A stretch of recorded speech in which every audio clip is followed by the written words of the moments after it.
le quotidien de service public Le Soleil à la une.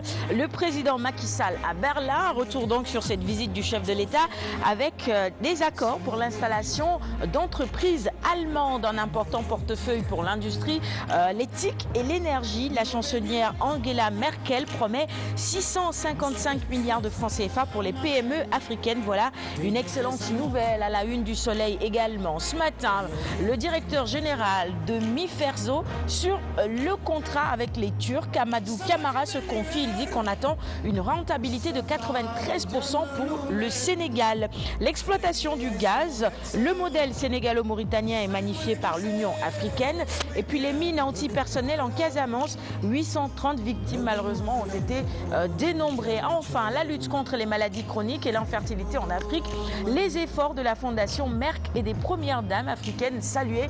On revient sur ce sujet avec Binta à la fin de la revue des titres pour commenter davantage parce que la rencontre se poursuit ce matin également. Allez, Sud Quotidien avec l'exploitation du minerai de fer de la Falémé, convention entre l'État du Sénégal et la société turque.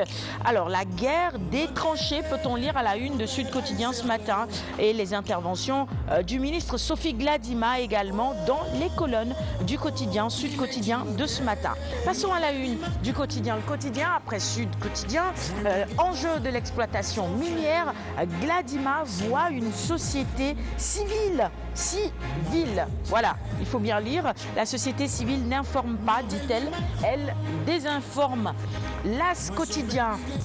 Avec à la une, vous le voyez, cette photo de la première dame, là, ce qui noircit donc sa première page ce matin, avec la photo de Mariam Faisal, stigmatisation de l'infertilité des premières dames au secours des femmes. On revient sur le sujet, je vous le disais, à la fin de la revue des titres. Réumi Quotidien s'intéresse également ce matin à sa une, à cette conférence annuelle de la Fondation Merck Dakar, capitale des premières dames. Titre Réumi à sa une ce matin. Et puis, cet autre sujet qui concerne également la santé, c'est l'usage de la cigarette par les jeunes filles, à la découverte justement de ces jeunes filles fumeuses. Enquête avec une toute autre actualité, l'absence d'épargne au Sénégal, la logique des urgences. La majorité des Sénégalais englués dans des logiques de survie ignorent l'épargne. Bon, Alioune Badara, c'est difficile. Ce qu'on gagne, on dépense tout, on n'épargne pas. Mais pour épargner, il faut déjà gagner suffisamment beaucoup. Mais comme vous savez, toujours c'est sur le fil du rasoir qu'on parvient à faire face à toutes nos charges ici dans ce pays. Donc je pense que c'est une petite minorité qui a la possibilité d'épargner. Mais quand même, si on en a la possibilité, il faut le faire. Ça permet vraiment d'avoir des lendemains beaucoup plus réjouissants. Donc, puisqu'au Sénégal, déjà, on vient juste de boucler la page du Magal. Après, il y a le Maloud qui se profile à l'horizon et d'autres événements à n'en plus finir. Donc si on peut épargner, mieux vaut le faire. Mais quand même, c'est extrêmement difficile. Parce qu'il y a tellement d'attentes, tellement de charges. Les médecins sont peut-être mieux lotis quand on dit on ne gagne pas beaucoup. Les médecins, oui. Bon. Hein? On peut épargner dans la... Bon. Les médecins épargnent quand même. Ça va quoi. Je ne dirai rien. C'est pas forcément une question de moyens, c'est juste une question de philosophie. Parce qu'ici chez nous, on dit qu'on n'épargne pas pour la santé. Parce que tout simplement, on prédit qu'on va tomber malade. Ah. C'est pour ça. Donc on n'épargne pas. C'est juste une croyance. On n'épargne pas pour se soigner. Et quand les catastrophes arrivent, on gère. Tout le monde s'y met. Dafa.